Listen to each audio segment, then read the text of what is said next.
அமைச்சரவையில் சேர்ந்ததுனாலேயே தாவேக கூட்டணியில் இடம்பெற்றதா பொருள் இல்லை.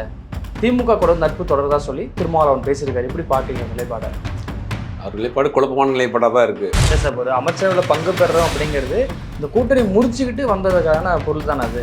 இல்லை, நீங்கள் மத்தியில் இருக்கக்கூடிய முந்தியம் பார்த்தீங்கன்னா காங்கிரஸ் கட்சி ஆட்சி இருக்கப்ப பல கட்சிகள் சேர்ந்து அமைச்சரவை இருப்பாங்க. இப்போ எல்லாருமே அவங்க தனி கட்சியை கலைச்சி போயிட்டாங்களா? திமுக கூட்டணியில் விசிக இல்லைன்னு சொல்லி திமுக தலைமை தான் அறிவிச்சது. ஒருவேளை தாவேக கூட்டணி அமைச்சா அதில் இடம்பெறுவோம்னு சொன்னதும் திருமாவளவன். ஆமாங்க, கூட்டணியிலிருந்து வெளியில் ஏறினோடனே ஒரு கட்சியுடைய முன்னாள் எம்எல்ஏக்கள் நீங்கள் கட்சியை சேர்த்துருக்கீங்க. அப்போ நீங்கள் ஆட்டோமேட்டிக்காக அவரை வெளியேற்றியது மாதிரி தானே இருக்கும். இப்போ தாவேக்காவை விமர்சிக்கிறதுல விசிக ரொம்ப மென்மையான போக்கு கையாளுறாங்களோ? இல்லைங்க, புதியவர்கள் ஒருத்தவங்க ஆட்சி அதிகாரத்துக்கு வந்துருக்குறாங்க, அனுபவம் பெருசாக இல்லை, அவங்க ஒரு தடுமாற்றத்தில் சில விஷயங்கள் செய்கிறாங்க.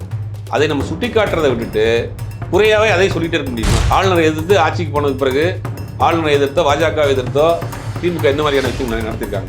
இப்போ பாமக ஆதரவு நோக்கி விஜய் அவர்கள் நகர்றாரா சார்? அவங்க தமிழன் ரெடி பண்ணுறீங்க.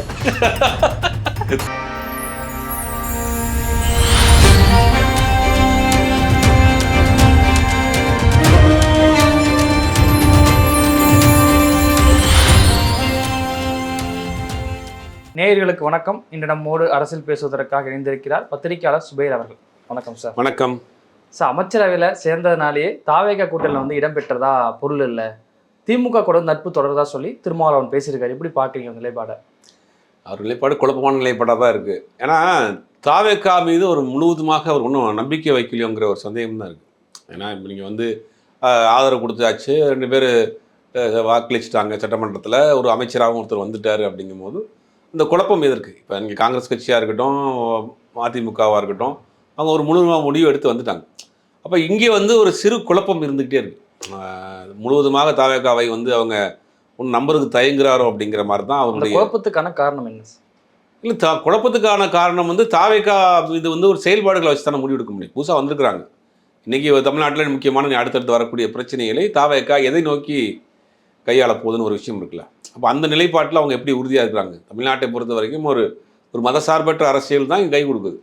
பாஜக எதிர்ப்பு தான் கை கொடுக்குது. பாஜக எதிர்ப்பு தான் திமுகவை இத்தனை நாள் ஜெயிக்க வச்சுட்டு இருந்துச்சு. இப்போ அந்த அரசியலை இவர் செய்ய போகிறாரா அப்படிங்கிறது இருக்கு இல்லையா? ஆளுநர் நியமனமாக இருக்கட்டும், திருப்பரங்குன்றம் இஷ்யூவாக இருக்கட்டும், இந்த மாதிரியான விஷயங்கள் தாவேகாவின் நிலைப்பாடு எப்படி இருக்கும்? அவங்க பழைய திமுக மாதிரியான அதே நிலைப்பாடு எடுக்க போகிறாங்களா, இல்லை அவங்க வேறு எதுவும் மாற்றி எடுக்க போகிறாங்களா அப்படிங்கிற விஷயம்லாம் இருக்கும். ஒரு 6 மாதத்துக்கு பிறகு தான் அவங்க ஒரிஜினலான ஒரு ஸ்டடி தெரியும். அதனால் என்ன பண்ணுறாங்கன்னா, இவர் கொஞ்சம் அதை ரெண்டும் பேலன்ஸ் பண்ணியே போவோம் அப்படிங்கிறதுனால அதை கொஞ்சம் திமுகவோட கொஞ்சம் நட்போடு இருக்கணும்னு நினைக்கிறார். ஒரே நேரத்தில் பகையாக முடிச்சனால திமுக அப்படி நடந்துக்கிறதாங்கிறது கேள்வியாக தான் இருக்குது. திமுக இருக்கக்கூடிய 2ஆம் கட்ட தலைவர்கள் அவங்க தாவேகாவை விசிகாவை நோக்கி அவங்க பேசுகிற பேச்சு விமர்சனங்கிறது ஒரு நீண்ட நாள் பகையை உண்டு பண்ணுற மாதிரி தான் நடந்துக்கிட்டு இருக்காங்க. ஆனால் இவரை பொறுத்த வரைக்கும் கொஞ்சம் நிதானமாக இந்த விஷயத்தை ஹேண்டில் பண்ணணும்னு நினைக்கிறாரு. அது ஒரு வழியில் நல்ல விஷயம் கூட. இன்றைக்கி ஒரு சந்தர்ப்ப சூழ்நிலையினால இன்றைக்கி தாவேகா ஆதரிக்க வேண்டிய கட்டாயத்துக்கு வந்தாங்க. ஒருவேளை தேர்தல் முடிவுகள் வேறு மாதிரி ஒரு 100 தொகுதிகளில் தாவேகாவும் 100 தொகுதிகளில் திமுக வெற்றி பெற்று ஒரு 34 தொகுதிகளில் கூட்டணி கட்சியில் வெற்றி பெற்றிருக்குன்னு வச்சுக்கோங்க உதாரணத்துக்கு. அப்போ ஒரு முடிவெடுத்து இவங்க தாவேகா நிலைப்பாட்டுக்கு போயிருந்தாங்கன்னா தவறான நிலைப்பாடுன்னு சொல்லலாம். இப்போ மெஜாரிட்டி இல்லை, 108 தொகுதியில் தாவேகா வந்திருக்கு, இவர்கள் ஆதரவு கொடுத்தா ஒரு ஆட்சி அமைக்கலாம், இவங்க ஆதரவு கொடுக்க மறுத்துட்டா யாருமே ஆட்சி அமைக்க முடியாது, ஜனாதிபதி ஆட்சி வந்துடும். அப்போ அதன் அடிப்படையில் இவங்க கேட்குறாங்க. அப்போ அதற்கு ஒரு ஆதரவு கொடுக்குறாங்க, ஆட்சி அமைக்கிறாங்க, அமைச்சரவையில் பங்கு வாங்கிட்டாங்க. ஆனால் அது மட்டுமே வச்சு ஒரு முழுவதுமாக அதை ஏற்றுக்கொண்டுட்டாரு, முழுவதுமாக அந்த பக்கம் போயிட்டாருன்னு சொல்ல முடியாதுல்ல. அப்போ அவங்களுடைய செயல்பாடுகளை வச்சு தான் தீர்மானிக்க முடியும். சார், ஒரு அமைச்சரவையில் பங்கு பெறுறோம் அப்படிங்கிறது இந்த கூட்டணி முடிச்சுக்கிட்டு வந்ததுக்கான பொருள் தானே அது? இல்லை, நீங்கள் மத்தியில் இருக்கக்கூடிய முந்தியம் பார்த்தீங்கன்னா காங்கிரஸ் கட்சி ஆட்சி இருக்கப்ப பல கட்சிகள் சேர்ந்து அமைச்சரவை இருப்பாங்க. இப்போ எல்லாருமே அவங்க தனி கட்சியை கலைச்சி போயிட்டாங்களா? இப்போ திமுக அன்னைக்கு மத்தியில் மிக முக்கியமான போர்ட்போலியோவில் இருந்துச்சு காங்கிரஸ் அமைச்சரவையில். அப்போ திமுக காங்கிரஸ் எடுத்த எத்தனை முயற்சியிலையும் பண்ணிட்டாங்களா? சரி, இன்னொரு பின்னாடி போவோம். 99 வாஜ்பாய் அரசாங்கத்திற்கு ஆதரவு கொடுத்தாங்க. வாஜ்பாய் அரசாங்கத்துக்கு ஆதரவு கொடுத்து அமைச்சராகவும் இருக்கிறாங்க. ராசா முரசொலிமானம் போன்றவங்களாம் அன்றைக்கி அமைச்சராகவும் இருக்கிறாங்க. அப்போ தான் குஜராத் கலவரம் வருது, கோத்ரா ரயில் சம்பவம் நடக்குது. அதுக்கு இந்தியா முழுவதும் பெரிய எதிர்ப்பு தெரிவிச்சு. ஆனால் அவங்க கூட்டணியில் இருந்தாங்க, அதை ஏற்றுக்கொண்டாங்கன்னு அர்த்தமா? இப்போ கூட்டணி வேறு, அந்த கூட்டணியோடு இருப்பது வேறு, ஆட்சி அதிகாரத்தில் பங்கு பெறுறது வேறு, ஒரு கட்சியோட கூட்டணியில் இருப்பது வேறு. இப்போ விசிகாவை பொறுத்த வரைக்கும் அவர்களுக்கான ஒரு வாய்ப்பு வருது. இந்த வாய்ப்பை பயன்படுத்தி ஒருத்தரை இன்னைக்கு அமைச்சராக்கியிருக்கிறாங்க. அந்த அமைச்சர் செயல்பாடுகளும் சிறப்பாக இருக்குன்னு எல்லாரும் பாராட்டுறாங்க. அப்போ அதுக்காக முழுவதுமாக தாவேகாவினுடைய நிலைப்பாட்டை ஏற்றுக்கிட்டாங்களாங்கிறதும் கிடையாது. அப்போ தாவேகாவின் நிலைப்பாடுகள் எப்படி இருக்குங்கிறத வச்சு தான் அவங்க முடிவு பண்ணணும். அது கொஞ்சம் காலம் எடுத்துக்கிறோங்கிறது தான் இந்த மாதிரியான ஒரு சிறு குழப்பங்கள். சார் தாவேகா கூட்டணியில் இடம்பெறலன்னு சொல்றாரு. ஆனா விஜய் தலைமை நடந்த அந்த கூட்டணி கட்சிகள் கூட்டத்தில் போய் கலந்துக்கிறத வந்து எப்படி புரிஞ்சுக்கிறது? ஒரு மரியாதை நிமித்தமாக போயிருக்கலாம், நட்பின் அடிப்படையில் போயிருக்கலாம், அமைச்சராக சேர்ந்துருக்கிறாங்க. அங்கே என்ன முடிவு எடுத்தாங்கிறது சொல்லலையே. இப்போ அவங்களாம் சேர்ந்து ஒரு கூட்டணி அமைக்க போகிறாங்க அப்படின்னு சொல்கிறாங்க. இப்போ என்டிஏ மாதிரி இவங்க தமிழ்நாட்டில் முற்போக்கு ஏதோ ஒரு பேர் சொல்கிறாங்க, ஜனநாயக கூட்டணின்ற மாதிரி ஏதோ ஒரு பேர் சொல்கிறாங்க. அந்த கூட்டணி அதிகாரப்பூர்வமாக ஒன்று அறிவிக்கிறேன். ஒருவேளை அந்த கூட்டணி அதிகாரப்பூர்வமாக தாவேகா தலைமையில் தமிழ்நாட்டில் ஒரு புதிய கூட்டணி உருவாயிருச்சு, அப்போ அவர் எல்லாம் நிலைப்பாடு எடுக்க போகிறாரு அப்படிங்கிற வச்சு நம்ம பேச முடியும். அதுக்கு ஒன்றும் பேரே ஒன்றும் முடிவாகலை. இல்லை சார், இப்போ விருது வழங்கு விழாவில் திருமாவளவன் என்ன பேசுகிறாரு அப்படின்னா, திமுக கூட்டணியில் விசிக இல்லைன்னு சொல்லி திமுக தலைமை தான் அறிவிச்சது. ஒருவேளை தாவேகா கூட்டணி அமைச்சா அதில் இடம்பெறுவோன்னு சொன்னதும் திருமாவளவன். ஆமாங்க, கூட்டணியிலேருந்து வெளியில் ஏறினோடனே ஒரு கட்சியுடைய முன்னாள் எம்எல்ஏக்கள் நீங்கள் கட்சியில் சேர்க்குறீங்க. அப்போ நீங்கள் ஆட்டோமேட்டிக்காக அவரை வந்து வெளியேற்றியது மாதிரி தானே அர்த்தம். இப்போ நீங்கள் அந்த கட்சியில் போன முறை சட்டமன்ற உறுப்பினராக இருக்கிறவர் கட்சியுடன் முரண்பட்டு வெளியில் ஏறுறாரு, உடனே நீங்கள் சேர்த்துக்கிறீங்க. அப்படிங்கும் போது அது வந்து நீங்கள் ஆட்டோமேட்டிக்காக அந்த கூட்டணியை நீங்களாக முறிச்ச மாதிரி தானே வரும். ஏன் இவங்க அவசரப்பட்டு அவர் சேர்க்கணும்? கொஞ்ச நாள் வெயிட் பண்ணுங்கள், என்ன நடக்குதுன்னு பார்ப்போம்னு சொல்லலாம். அப்போ கூட்டணி ஆல்ரெடி இதை வந்து நம்ம பூசி முழுங்கினாலும் சரி, கூட்டணி முடிஞ்சு போச்சு. ஆனால் அது நாகரிகமாக இவரை மெயின்டைன் பண்ணணும்னு நினைக்கிறார். ஒரு நட்பு ரீதியில் திமுகவோட தொடரணும்னு நினைக்கிறார். ஆனால் அதே நேரத்தில் தாவேகாவினுடைய செயல்பாடுகளை வச்சு தான் நம்ம அடுத்த முடிவு எடுக்கணுங்கிறதுல ரொம்ப நிதானமாக போகணும்னு பார்க்குறேன். இப்போ தாவேகாவை விமர்சிக்கிறதுல விசிக ரொம்ப மென்மையான போக்கு கையாளுறாங்களோ? பெருளவு இப்போ தாவேகா செய்யக்கூட பல விஷயங்கள் இருக்குது. இப்போ கீர்த்தனா அவர்கள் பள்ளிக்கு போனதாக இருக்கட்டும், இந்த குதிரை அரசியலாம் உட்கட்சி வாதம் கடந்து போகிறது, உலகம் ஃபுல்லாக ரீல்ஸ் எடுக்கிறாங்க கடந்து போகிறதுலாம் மென்மையான போக்கை கையாளுறாங்களோ? இல்லைங்க, புதியவர்கள் ஒருத்தவங்க ஆட்சி அதிகாரத்துக்கு வந்திருக்கிறாங்க, அனுபவம் பெருசாக இல்லை, அவங்க ஒரு தடுமாற்றத்தில் சில விஷயங்கள் செய்கிறாங்க. அதை நம்ம சுட்டி காட்டுறதை விட்டுட்டு குறையாவே அதை சொல்லிகிட்டே இருக்க முடியுமா? இப்போ ரீல்ஸ் எடுக்கிறாங்கன்னு சொல்லுங்கள். உதாரணத்துக்கு சமயத்தில் ஒரு சத்துணவு முட்டை ஒருத்தர் பார்வையிட போனார், சத்துணவில் முட்டை போகிறீங்களான்னு. ஒரு ப்ராப்பரான அரசியல்வாதியாக இருந்தால் அப்படி செய்வாப்பில்லையா? ப்ராப்பரான அரசியல்வாதி இருந்தால் 10 முட்டையில் எனக்கு ஒரு முட்டையை கட்டிங் கொடுப்பான் இல்லையா? சத்துணவு கூடங்களில் போய் அரசியல்வாதியாக இருக்கிறப்ப 10 வீட்டுக்கு எனக்கு 2 அமிச்சிருப்பான், அதில் கட்டிங் எனக்கு கொடுன்னு கேட்பான். இவன் எதுக்கு போகிறான்? அங்கே நல்லா போட்டிங்கன்னா அந்த தளபதியுடைய ஆட்சிக்கு என்னால் ஏதாவது செய்யணும் அப்படின்னு கேமராவோட போயிடுறான் உள்ள. அப்போ அவனுடைய போன நோக்கம் நல்ல நோக்கம், ஆனால் அதை வந்து அதை ப்ரொஜெக்ட் பண்ணுறது தப்பு. அப்போ நீங்கள் வந்து அதை வந்து திருத்தத்தான் பார்க்கணும். நம்பி இதெல்லாம் பண்ணக்கூடாதுப்பா, இது இவங்க தப்பு பண்ணாங்கன்னா இவங்களை கம்ப்ளைண்ட் பண்ணுறதுக்கு ஒரு சுப்ரியர் ஆஃபீஸர் ஒருத்தர் இருப்பார், அவங்கள்ட்ட தான் கம்ப்ளைண்ட் பண்ணு, நீயே போய் அதிகாரமாக வந்து நடவடிக்கை எடுக்க முடியாதுன்னு சொல்லணும். இப்போ இதைத்தான் என்ன பண்ணுறாங்க, தாவேகா அரசாங்கமே என்ன பண்ணுறாங்கன்னா ஒரு ஒரு ஒரு நோட்டே ஒன்று போட்டிருக்காங்க எல்லா அமைச்சர்களுக்கும் அதிகாரிகளுக்கும் எம்எல்ஏக்களுக்கும் கட்சி நிர்வாகிகளுக்கும், நீங்கள் இன்ஸ்பெக்ஷன் போகக்கூடாது, அப்படி போன 2 பேரையும் சஸ்பெண்ட் பண்ணியிருக்காங்க. அப்போ அவங்க ஆர்வக்கோளாறுகள் தெரியாமல் சில இடங்களில் பண்ணிடுறாங்க. அதை ஒரு பெரிய ஒரு விஷயமாக நம்ம வந்து ஒரு இது பண்ணுறது வந்து அடையாளப்படுத்துறது வந்து கொஞ்ச நாள் பார்ப்போம். அவங்களா வந்து இப்போ மின்சார தட்டுப்பாடு பிரச்சனை இருந்துச்சு, இப்போ குறைஞ்சிச்சா இல்லையா? அந்த மாதிரி இவங்களுடைய செயல்பாடுகளில், அதாவது மாநில உரிமைகள் சார்ந்த விஷயங்கள், முக்கியமான விஷயங்கள், தாவேகாவினுடைய நிலைப்பாடு எப்படி இருக்குது, அதில் அவங்க தடமாறினாங்கன்னா நம்ம விமர்சனம் பண்ணலாம். சிறு சிறு விஷயத்தை பூதகரமாக ஆக்கி ஒரு 2 வருஷத்துக்கு முன்னாடி நடந்த ஒரு வீடியோங்க, அந்த வீடியோவை வச்சு ஒரு கட்சி, பாரம்பரிய கட்சி, ஒரு மாணவர் அணி, மாவட்ட தலைநகரங்கள் யாரும் போராட்டம் பண்ணுறாங்க அப்படின்னா, அவர் சட்டமன்றத்துக்குள்ளே பண்ணியிருந்தார், அமைச்சரானதுக்கு பிறகு பண்ணார், நம்ம பார்க்குறோம் இல்லையா? பெங்களூர், கர்நாடகாவில், வட மாநிலங்கள்லாம் சட்டமன்றத்துக்குள்ள நடந்துச்சு. அந்த மாதிரியான ஒரு சம்பவம் நடந்துருச்சு அப்படின்னா கூட அதை வந்து ஒரு விமர்சனமாக்கலாம். ஆனால் தவறு தானே பொது இடங்களை கொஞ்சம் 2 வருஷத்துக்கு முன்னாடி நடந்தது, அது உண்மையா பொய்யான்னு தெரியாத ஒரு விஷயம். ஆனால் அதற்காக ஒரு கட்சியுடைய பாரம்பரிய கட்சி மாவட்ட தலைநகரங்களில் ஒரு பெரிய ஆர்ப்பாட்டம் போராட்டத்தில் இறங்கி பண்ணியிருக்காங்க பண்ணுறத வந்து, அப்போ இது வந்து ஒரு திட்டமிட்டான ஒரு அரசியலாக தான் தெரியும். எதிர்கட்சி அரசியல் அவங்க செய்கிறாங்க. அதை நம்ம குறை சொல்லலாம். எதிர்கட்சி அரசியலை நீங்கள் வந்து ஆக்கப்பூர்வமான செய்யணும். அருளேக்கர் மதுரைக்கு போகிறார், ஆளுநர் மதுரையில் போய் நானே நேரடியாக களத்தில் இறங்குன்றாரு. நீங்கள் என்ன பண்ணிருக்கணும்? எதிர்கட்சிகள் ஆளுங்கட்சி அதை வந்து கண்டிக்கலைங்க, நான் இறங்கி பண்ணுறேங்க, மாநில உரிமையில் எப்படி தலையிடலாம், ஆளுநருக்கு எதிராக நாங்கள் போராட்டம் பண்ணுறோன்னு இறங்கிருக்கணுமா இல்லையா? அது மாநில உரிமையில் சார்ந்த விஷயத்தில் கை வைக்கிறாங்க, நம்ம சமரசமாகக்கூடாது அப்படின்னு பண்ணலாம். ஒரு 2 வருஷத்துக்கு முன்னாடி வந்த ஒரு வீடியோ, அது உண்மையாக பொய்யான்னு இன்னும் வரைக்கும் தெரியல. அதுக்கு ஒரு பெரிய போராட்ட ஆர்ப்பாட்டம், யாரோ ஒரு கட்சி நிர்வாகிகள் ஆர்வக்கோளாறு ரீல்ஸ் எடுத்து போட்டுறாங்க, அது கட்சியே கண்டிக்குது, கட்சியை நடவடிக்கை எடுக்கிறாங்க, நீக்கிறாங்க. அதை ஒரு பெரிய ஒரு விஷயமாக பூதகரமாக்கி அதை வந்து ஒரு அரசியல் படுத்துறது தான் வந்து அது ஒரு ஆரோக்கியமான அரசியலா. நீங்கள் அரசாங்கத்தை நோக்கி ஒரு டெண்டர் விஷயங்களில் முறைகேடு நடந்திருக்கு, ஆளுநர் நியமனம் இது துணைவேந்தர் நியமனத்தில் முறைகேடு நடந்திருக்கு, லஞ்சம் நடந்திருக்கு, ஏதாவது ஊழல் நடந்திருக்கு, அரசினுடைய செயல்பாடுகள் தவறாக இருக்குது அப்படிங்கிற மாதிரியான விஷயங்களை இங்கே சுட்டி காட்டி போராட்டம் ஆர்ப்பாட்டம் பண்ணலாம். முதல்ல வந்திருக்காங்க புதுசாக ஒரு 6 மாதம் கூட ஆகலை, எல்லாம் புதிய ஆட்கள், ஒரு சின்ன சின்ன தடுமாற்றங்கள் இருக்குது. அதை வச்சு மொத்தமாக அவங்கள வந்து அண்டர் எஸ்டிமேட் பண்ணி உங்களுக்கு என்ன தெரியும், உங்களுக்கு ஒன்றுமே தெரியாதுங்கிற ஒரு ஒரு பிராண்ட் பண்ணுற விஷயம் இருக்குல்ல, அது தவறான விஷயம் தானே. இல்லை சார், இப்போ அமைச்சர்கள் செய்கிற செயல்பாடு ஓகே அரசியல் புதுசுன்னு எடுத்துக்கலாம்.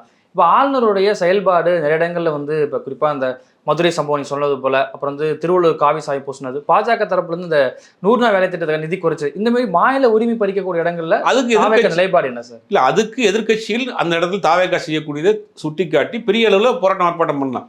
எதிர்க்கட்சியினுடைய வேலையை தானே. நம்ம என்ன சொல்கிறோம்னா ஆக்கப்பூர்வமான எதிர்க்கட்சியாக இல்லையே, சிறு சிறு விஷயங்களுக்கும் போராட்டம் ஆர்ப்பாட்டம் பண்ணி சொன்ன இத்தனை விஷயத்துக்கும் திமுக என்ன பண்ணியிருக்கு? எதிர்க்கட்சி தானே இன்னைக்கு. ஆளுநரை எதிர்த்து ஆட்சிக்கு போனதுக்கு பிறகு ஆளுநரை எதிர்த்தோ பாஜகவை எதிர்த்தோ திமுக என்ன மாதிரியான விஷயங்கள் நடத்தியிருக்காங்க? தாவேக அரசாங்கம் தவறு செய்து இந்த விஷயங்கள்லாம். அப்போ உங்களுடைய செயல்பாடு என்ன? அப்போ நீங்கள் இதை வந்து எக்ஸ்போஸ் நீங்கள் தானே பண்ணணும், எதிர்க்கட்சி தான் எக்ஸ்போஸ் பண்ணணும். கலைஞர் 15 வருஷம் எதிர்க்கட்சியாக இருந்தார்னா எப்படி ஒரு ஆக்கப்பூர்வமாக எதிர்க்கட்சியாக இருந்தார்? அரசாங்கத்துக்கு எப்படி கலங்கரை விளக்க மாதிரி இருக்கணும் எதிர்க்கட்சி. தட்டு மாதிரி போகாமல் காப்பாற்றுறதே எதிர்க்கட்சி தான்.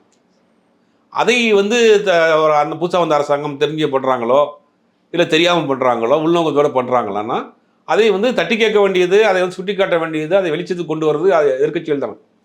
அதை விட்டுட்டு தேவையில்லாத ஜென்சி மீட்டிங் போடுறோம், இவர் அவரை திட்டுறோம் சோசியல் மீடியாவில், அந்த அமைச்சர் 2 வருஷத்துக்கு முன்னாடி போன வீடியோ எடுத்து போடுறோம் அப்படிங்கிற விஷயம்லாம் ஆக்கப்பூர்வமாக இல்லைங்கிறது தான் நான் குற்றச்சாட்டு. குறிப்பாக திருமாவளவன் நிலைப்பாடை பற்றியே இப்போ வைகோ அவர்கள் வந்து விமர்சனம் பண்ணுறாரு. குறிப்பாக கூட்டணியை பற்றி புதுவெளியில் பேசாதீங்கன்றாரு. மாணிக்கம் தாக்கூர் என்ன சொல்கிறாருன்னா ஆட்சிக்கு ஆதரவு கூட்டணிக்கு ஆதரவு 2 வேற கிடையாது சொல்கிறாரு. இப்போ இவங்க 2 பேரும் திருமாவளவன் நெருக்கடி கொடுக்குறாங்களா சார்? இல்லைங்க, இதுக்கு பின்னாடி ஏதோ ஒரு வேலை நடக்குதுங்கிற ஒரு சந்தேகம் இருக்குது. திருமாவளவன் அவர்களை தாவேகா கூட்டணியிலிருந்து வெளியேற்றுவதற்கு யாரும் திட்டமிடுறாங்களோ அப்படிங்கிற ஒரு சந்தேகம் இருக்குது. ஏன் வெளியேற்றணும், என்ன காரணம்? இல்லை, அவர் கேள்வி கேட்குறாருல. மத்திய அரசை பொறுத்த வரைக்கும் அமைச்சராக இருக்காரு, இவங்க சிறப்பாக செயல்படுறாரு, பல விஷயங்களை நீங்கள் ஓப்பனாகவே பேச ஆரம்பிக்கிறாங்க, கூட்டணியில் இருந்தாலும் பல விஷயங்களை சுட்டி காட்டுறாங்க. அப்போ ஏதோ ஒரு நெருக்கடி கொடுத்து இவரை வந்து வெளியேற்றணும், இவரை வெளியேற்றிட்டு பாமக உள்ளே கொண்டு வரதுக்கு அவங்க முயற்சி பண்ணுறாங்களா? சமீபத்தில் நடந்த சந்திப்பு 4 எம்எல்ஏ கையில் வச்சுருக்கிறாங்க, இவங்கள்ட்ட 2 தான் இருக்குது. அப்படியே கூட்டணியில் இருக்கக்கூடிய கட்சிகளே விமர்சனம் பண்ணுறாங்க விசிகாவை நோக்கி, திருமாவளவன் நோக்கி. அப்படிங்கும் போது ஏதோ ஒரு சதிவலை பின்னப்படுதோ, தாவேக்காவிலிருந்து ஒரு வெளியேற்றுவதற்கான சதிவலை பின்னப்படுதோங்கிற ஒரு சந்தேகம் இருக்குது தான் செய்யுது. அதில் மாற்று கருத்தே கிடையாது. இப்போ பாமக ஆதரவு நோக்கி விஜய் அவர்கள் நகர்றாரா சார்? அவங்க தமிழ்லைன் ரெடி பண்ணுறீங்க, தமிழ்லைனில் போடணும். இல்லை, அதெல்லாம் ஒரு சந்தேகம் தான், ஒரு சந்தேகத்தின் அடிப்படையில் தான் அவன் சந்திச்சுட்டு போகிறாரு. அதுக்கு பிறகு கூட்டணியில் இருக்கக்கூடிய தலைவர்களே விசிகாவை நோக்கி விமர்சனம் வைக்கிறதுலாம் ஒரு சந்தேகம் வரத்தானே செய்யுது. ஏதோ ஒரு அழுத்தம் கொடுத்து அவராகவே அங்கே வந்து அவரை வெளியேற்றணும் முயற்சி பண்ணுறாங்களாங்கிற மாதிரியான ஒரு சந்தேகம் இருக்குது. இது அவருக்கு தெரியுமா? தெரிஞ்சுதான் நாங்கள் ஒன்றும் திமுக கூட்டணி தொடராங்கிற ஒரு கேள்வியும் இருக்குல்ல. இப்போ நீங்கள் அவர் சந்திச்சுட்டு போனதுக்கு பிறகு வைகோ பேசுகிறாரு, அவர் பேசுறதுக்கு நோபல் பரிசு கொடுக்கணுன்றார். ஒரே கூட்டணியில் இருக்கிறப்ப ஒரு வார்த்தைக்காக வந்து இவ்வளோ பெரிய வார்த்தையை பேச வேண்டிய அவசியம் என்ன இருக்குது? வைகோ பேசினால பெருசாக வந்து பேசிடலன்னு நினைக்கிறேன். ஆமாம், வைகோவை அடித்த பெல்ட்டியோடு இவர் பெரிய பெல்ட்டியில் அடிக்கலை.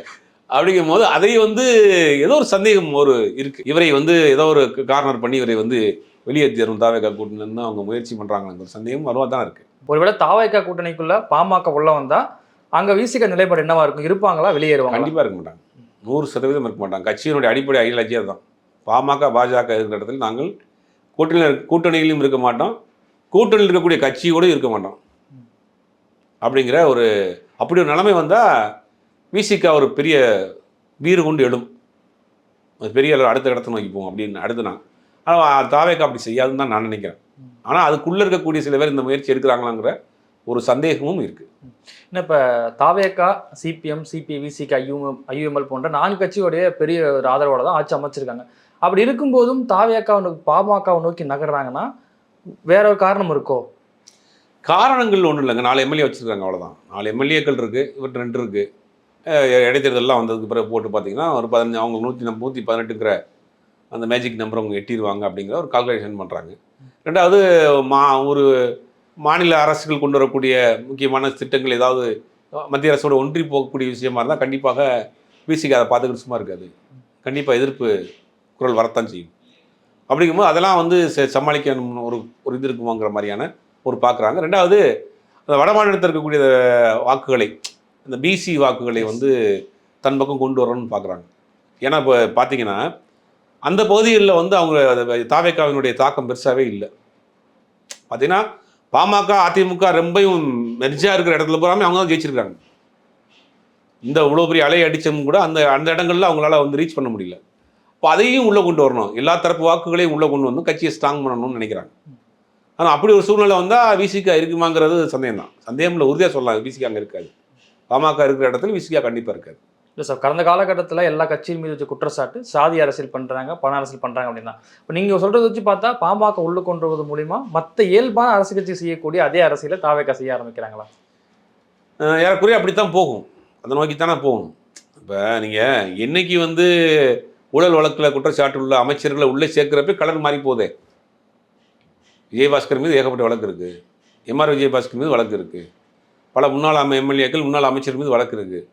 அவங்களை உள்ளே கொண்டு வர்றப்பே நமக்கு வந்து கலர் அங்கே மாறுதே. அதை அப்படி நம்ம வந்து அப்போ சாதாரண நார்மலான ஒரு அரசியல் எப்பயுமே நீங்கள் அந்த அரசியல் அப்படி தான் பண்ணி ஆகணும். ஏன்னா அரசியலுடைய கட்டமைப்பு அப்படி தான் இருக்குது. ஆனால் அதை மீறி உடச்சி இவருக்கு ஒரு பெரிய ஒரு மாற்றத்தை கொடுத்துருக்காங்க. பட் அதை வந்து இந்த மாதிரியான ஆட்களை உள்ளே விட்டுட்டீங்கன்னா கலர் மாறிடும்.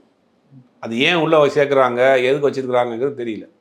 ஆனால் நீங்கள் சொல்கிற மாதிரி அப்படிலாம் வந்துச்சுன்னா ஒரு நார்மலான ஒரு தமிழ்நாட்டில் இருக்கக்கூடிய 10ஓட 11 இருக்கக்கூடிய அரசியல் கட்சியாக மாறிடும்.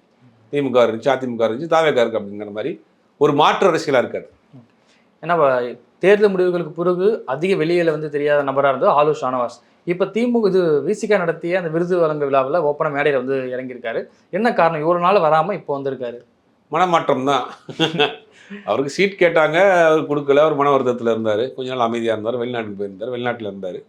இப்போ திருப்பி தலைமையோடு சமரசமாகி திருப்பி வந்து களத்தில் இருக்கிறாரு. எல்லா கட்சியிலும் இருக்கிறது தானே. சார், விருது வழங்கும் விழாவில் திருமாவளவன் பேசும்போது என்ன சொன்னார்னா, தாவேக்கா ஆட்சிக்கு வந்தது வந்து மகிழ்ச்சி இல்லை, ஏன்னா நாங்கள் வந்து திமுக கூட்டணியில் போட்டிக்கிட்டோன்னு சொல்லி ஓப்பனாக பேசுகிறாரு. இது எப்படி பார்க்குறீங்க? ஆமாம், திமுக கூட்டணியில் போட்டிக்கிட்டாங்க. திமுக கூட்டணியில் போட்டிட்டு திமுக தலைவர் ஸ்டாலின் அவர்களே முதலமைச்சராக அமைச்சு தான் நாங்கள் ஓட்டு கேட்டோம், 2 தொகுதியில் ஜெயிச்சிருக்கிறோம்.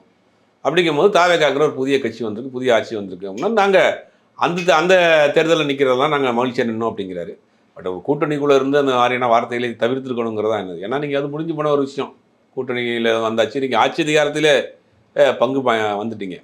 அப்படிங்கும்போது ஒரு அந்த தாவேக்கா நிர்வாகிகளுக்கு, தாவேக்காவினுடைய ஆதரவாளருக்கு ஒரு சின்ன ஒரு வருத்தத்தை தான் கொடுக்கும். அதை அவர் தவிர்த்துருக்கலாம். அது ஏதோ ஒரு ஃப்ளோவில் பேச்சுட்டார் அவர். இல்லை, மகிழ்ச்சி இல்லைன்னு சொல்கிறதுக்கு பின்னாடி ஒரு காரணங்கள் இருக்கும்ல. இந்த கூட்டணிக்கு அப்படி இணக்கமாக வந்து போகலை அப்படிங்கிறது தானே பொருள்.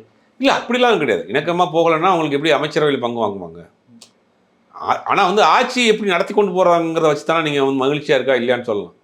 அவர் தாவேக்கா திமுக கூட்டணியில் இருந்து வெற்றி பண்ணாங்க. திமுக கூட்டணி நிற்கிறப்பயே இந்த கூட்டணி தோற்று போட்டு நிற்கணும்னு நின்னாங்களா?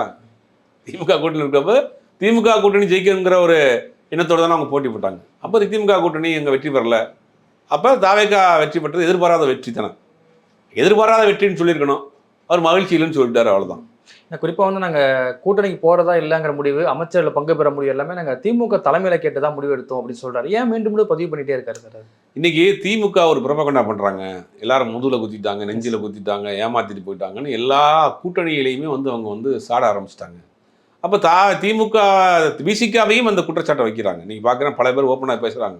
சோஃபா வாங்கிட்டாங்க, அது வாங்கிட்டாங்க, காசு கொடுத்துறாங்கன்னு. ஆனால் கடைசி நிமிடம் வரைக்கும் பேசிட்டு போன ஒரே ஒரு இயக்கம் வந்து விசிகா தான். அப்போ திமுகவோடு டிஸ்கஸ் பண்ணிட்டு தான் அவங்க வெளியில் போகிறாங்க. ஒரு நன்றியோடு அவங்களுக்கு வந்து கை குலுக்கி விட்டு தான் அவங்க வெளியில் ஏறுறாங்க. அப்போ இதில் வந்து எது துரோகம் சொல்ல முடியும்?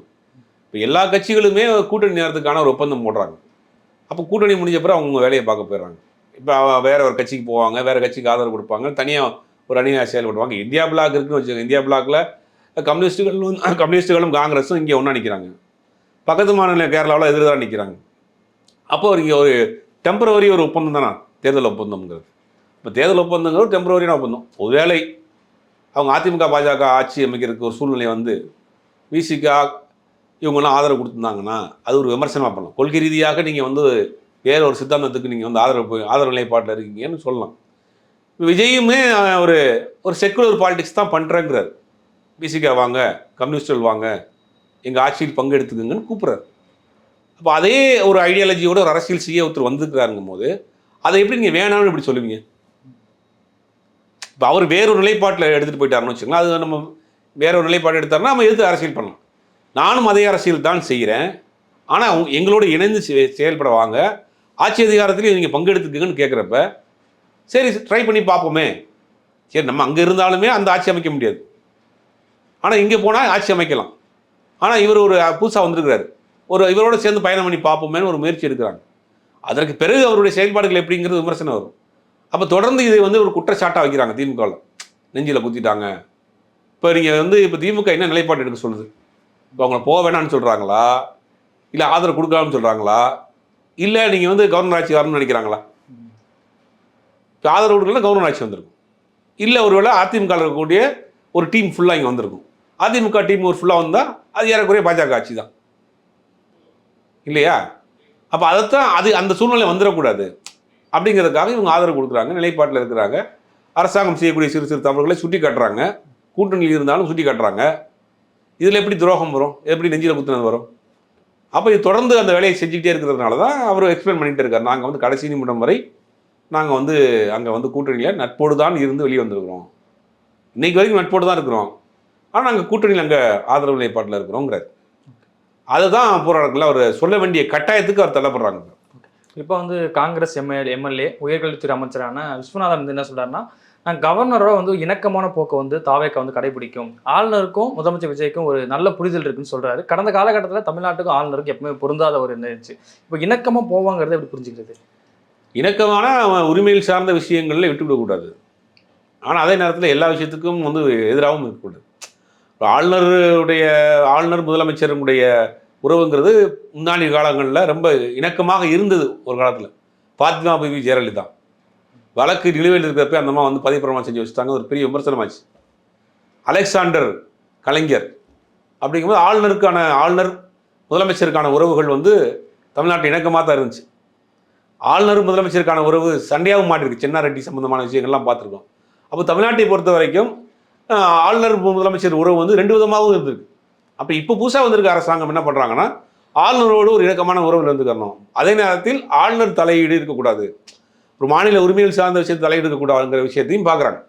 அப்போ ஒரு காங்கிரஸ்காரர் ஒரு பிஜேபி பின்னாடி இருக்கக்கூடிய ஆதரவில் வந்திருக்கக்கூடிய ஒரு ஆளுநரை நாங்கள் ஒரு சாஃப்டாக ஹேண்டில் பண்ண போகிறோம் அப்படிங்கன்னு சொல்கிறார். அப்போ இவரே ஒரு முடிவு எடுத்தாலுமே அகிலேந்திர தலைமை விட்டுருமா? அப்போ நிர்வாக ரீதியாக ஒரு சுமூகமான முடிவை நாங்கள் அவங்களோட ட்ராவல் பண்ணுவோம், உரிமைகள் சார்ந்த விஷயத்தில் எல்லை மீறி போகிறப்ப நாங்கள் எதிர்ப்போங்கிற ஒரு அர்த்தத்தை சொல்லியிருக்கலாம். ஆனால் அடுத்து வரக்கூடிய காலங்களில் தான் எந்த மாதிரியான விஷயங்களை காம்ப்ரமைஸ் ஆகிறாங்க, எந்த மாதிரியான விஷயங்களை எதிர்க்க போகிறாங்கிறது தெரியும். ஓகே, இவ்வளோ நேரம் நிகழ்வு கலந்து கொண்டு பல்வேறு கருத்துக்களை பயன் நமக்கு நன்றி சார்.